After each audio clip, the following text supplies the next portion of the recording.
NATO has lost its proxy war in Ukraine. Leaders remain in a state of denial as Russian forces advance daily. Economic sanctions on Russia, and now China, have caused an economic depression in most NATO states. Several now suffer even more from the recent loss of Russian oil and gas imports after Ukraine closed pipelines at the end of 2024.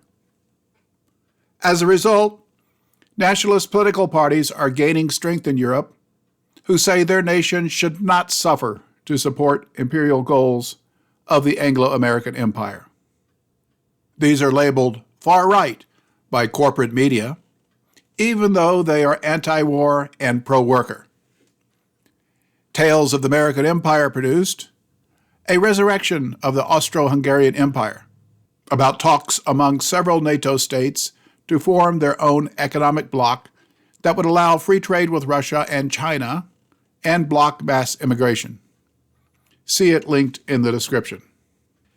Tales of the American Empire also produced NATO contraction, about economic disasters in several new NATO states that resulted in election upheavals as many citizens want to leave NATO.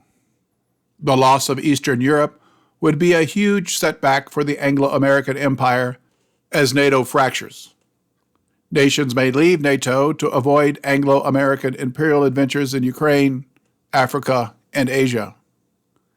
This is likely to happen if Russian troops reach Ukraine's western border to open the door to the east.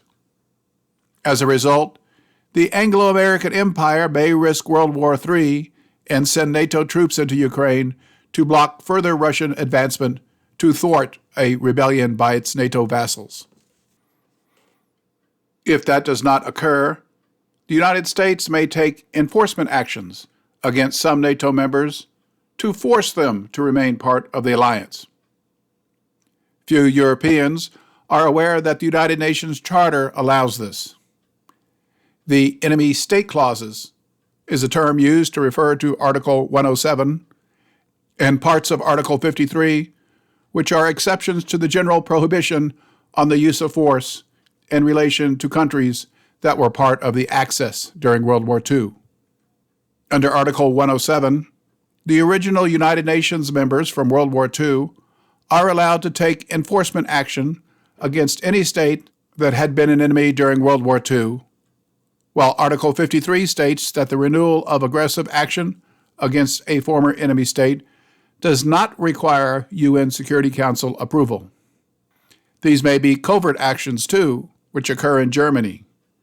See the tale linked in the description, The American Colony Called Germany.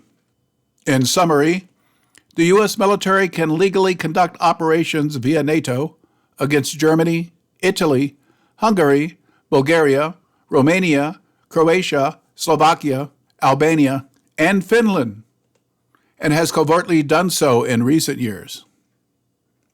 NATO's economic arm, called the European Union, imposed sanctions on non-compliant members Hungary and Slovakia, whose leaders refused to provide military aid to Ukraine and demanded peace talks. A crazed lone gunman shot Slovakia's popular and independent Prime Minister Robert Fico, who survived that CIA enforcement action. NATO recently ordered Ukraine to cut off their Russian natural gas and oil supplies. Romania is a key NATO member for its proxy war in Ukraine, but its citizens have no interest in World War III. This was demonstrated by the recent surprise election of Călin Georgescu for president. He was little known but became popular online via TikTok by saying he would halt military aid to Ukraine and demand peace talks. Romanian intelligence, run by the American CIA, declared that Russia influenced the election, but presented no hard proof. Romania's constitutional court invalidated the election based on national security grounds. Georgescu had clearly won the election, and there were no accusations of fraud. A new election is planned for late March, but the American CIA may covertly intervene again. The United States rules NATO and the European Union from Brussels, but a key provision in the NATO treaty undermines its power. No member is obligated to join a war if NATO leaders declare war by invoking Article 5. Members are not required to provide military forces or military aid. This 1949 North Atlantic Treaty only requires them to help restore the security in the North Atlantic area, which does not include Eastern Europe. Europeans do not want World War III, especially those near Russia. NATO has been providing direct combat support to Ukraine with real-time intelligence from aircraft and satellites to hit targets deep inside Russia. Some think Ukrainian aircraft safely operate from Romanian air bases and overfly Ukraine to attack Russian targets. Drones sometimes hit targets in northern Russia that are clearly outside their range from Ukraine, meaning they were flown from nearby NATO nations. If Russia retaliates by shooting down NATO aircraft near its border, or strikes a target in a NATO nation near Russia that was killing Russians with missile strikes, NATO leaders might invoke Article 5, only to face a rebellion as most NATO states refuse to join a war against Russia. As a result, NATO leaders are quietly seeking to expand their powers by promoting the idea that national borders are a barrier to the protection of NATO states. They want permission to dispatch NATO forces anywhere in the alliance without pre-approval from individual members. If NATO nations agree to give up national sovereignty, this would eliminate the Article 5 problem and help facilitate American enforcement actions. Should a NATO member plan to lead the alliance, its leaders may learn that American soldiers have flown into its national airport and American tanks have crossed its border to defend the alliance from Russian influence operations.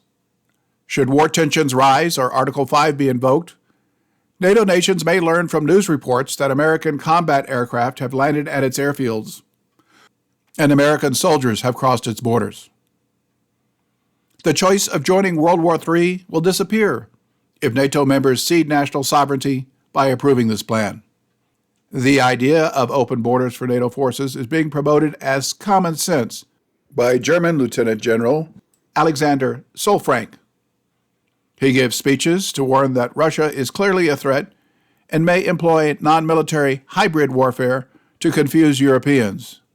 So NATO forces must move quickly to protect what he calls NATO territory. What exactly do we need? Currently, we are in Europe nations with national sovereignty, and compared to the Schengen area where we as citizens can travel easily from one nation to the other, that is for military movements not possible right now. We have to fulfill very complex, lengthy, also time-consuming bureaucracy with the intention to cross borders and so on, coordinating movement assets and so on.